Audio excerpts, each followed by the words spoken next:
Big Country Politics on KTAB continues.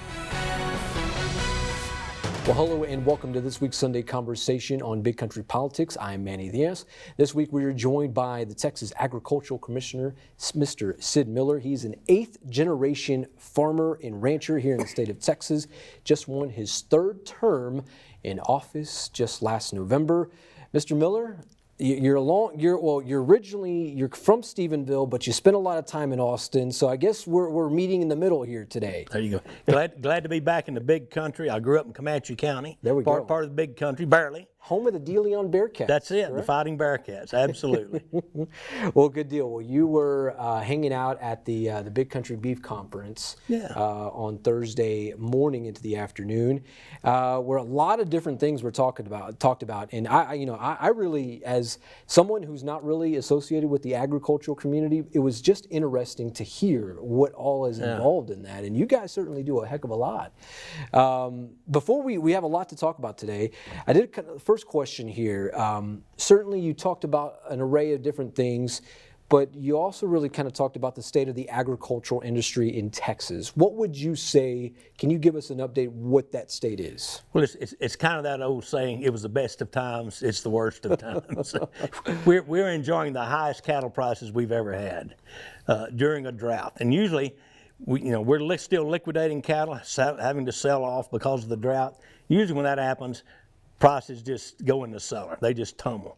But now we still have extremely high cattle prices. What that tells me for the future, even after the drought breaks and we start rebuilding our numbers, there's going to be a shortage of cattle. So beef prices is probably going to be high. Mm-hmm. Now, the bad end of that is we're in a drought. We don't have any hay or feed to carry over from last winter. We fed it all up. Most of us didn't make enough hay to get us through this winter, so we're having to purchase hay. It's quite expensive because you have to add freight and mileage to that. The prices have never really come down. They've got extraordinarily high last winter, so we're still paying extraordinarily high prices for feed. Early crops, the grain sorghum came off, corn crop came off, pretty good crops.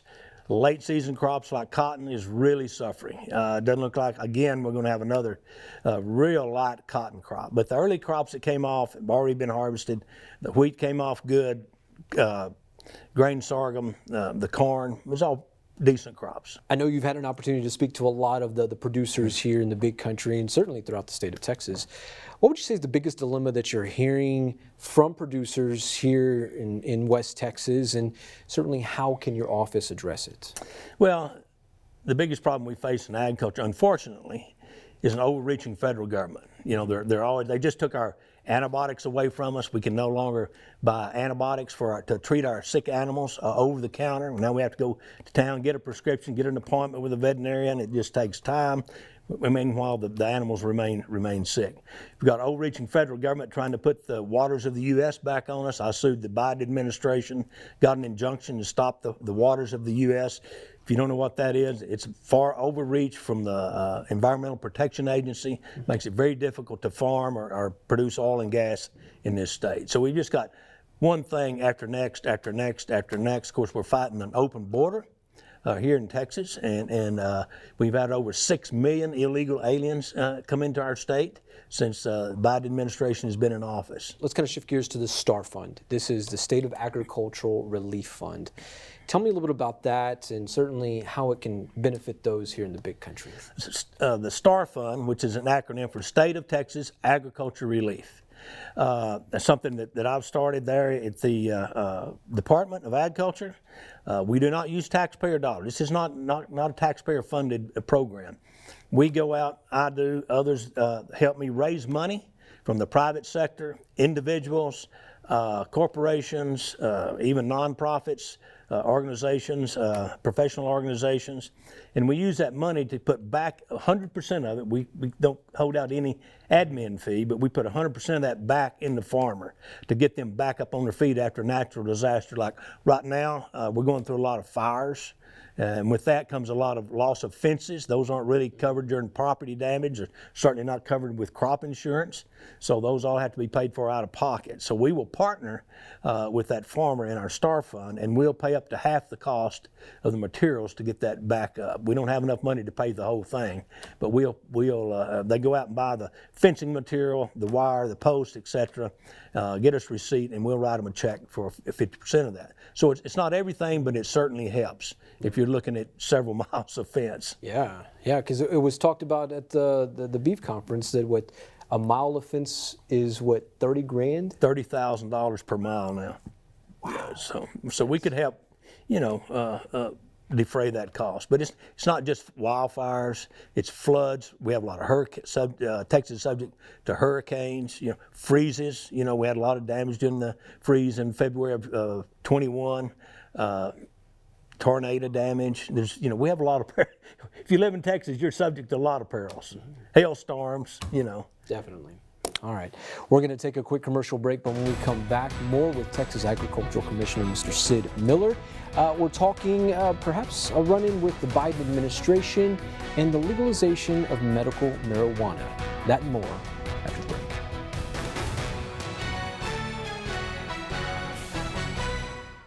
Big Country Politics on KTAB continues.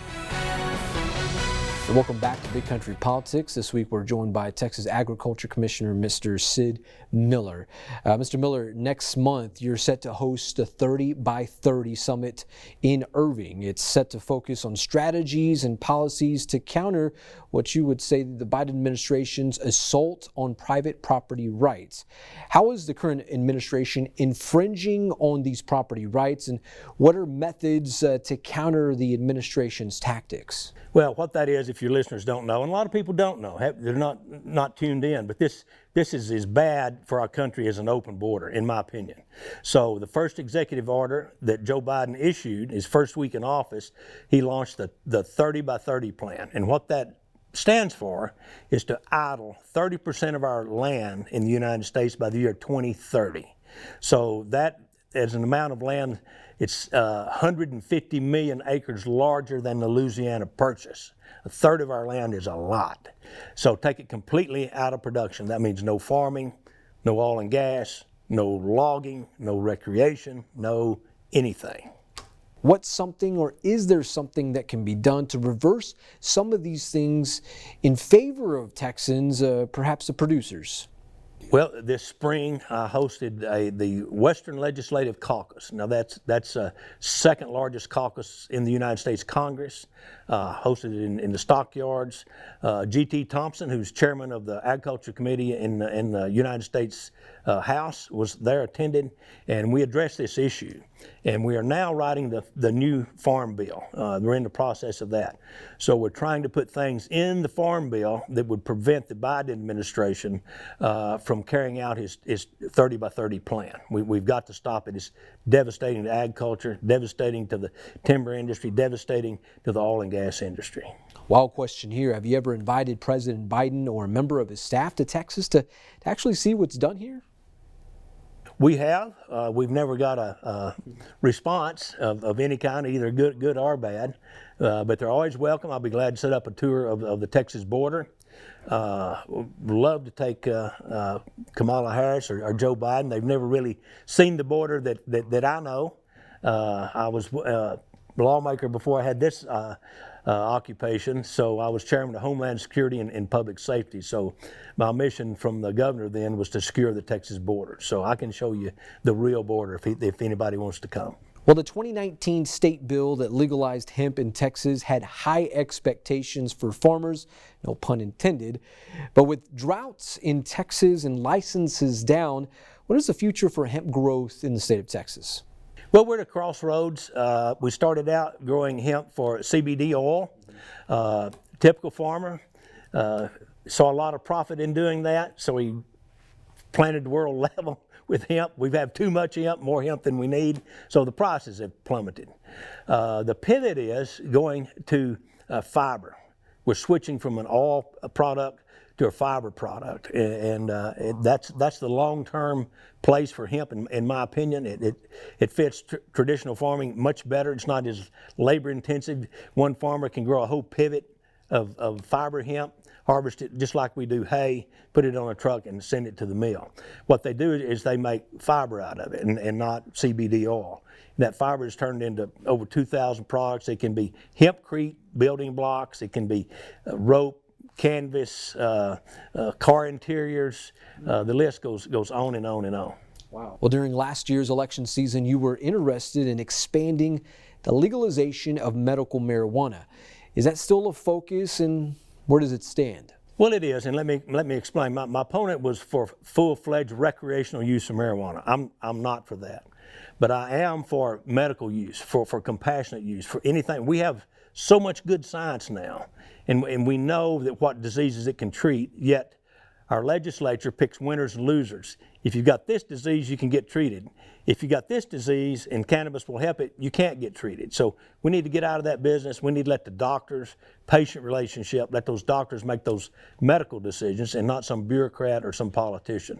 That's my position on it. And hopefully they expand it a little bit each time. It gets better and better, but we still don't have full-on use of medical cannabis. Well, how do you get to that point? Do you think medical marijuana will be legalized in Texas?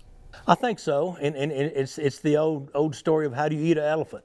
You eat it one bite at a time. So each legislative section, we get a little closer and a little closer, and we're about 85% there. Very curious to know, is this a bipartisan thing? It is. It really is. A very bipartisan thing. If you can get it to the floor, probably 70 or 80% of the legislative body will vote in favor of it because we have such good science on it now. It's not, it's not speculation anymore. When we started, it was speculation. We thought, well, that'll lead to recreational use or more drug use, but it's not.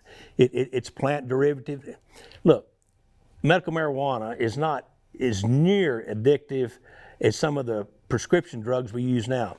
Hydrocodone, Oxycontin, fentanyl. All of these narcotics that we prescribe. This is a plant-based drug that relieves pain and suffering. And we need, if it'll help somebody, I'm for getting them help. Mr. Miller, thank you so much for joining us today. Thank you, sir. Well, for Texas Agriculture Commissioner Sid Miller, I am Manny Diaz, and this has been another Sunday Conversation right here on Big Country Politics. We'll see you next week.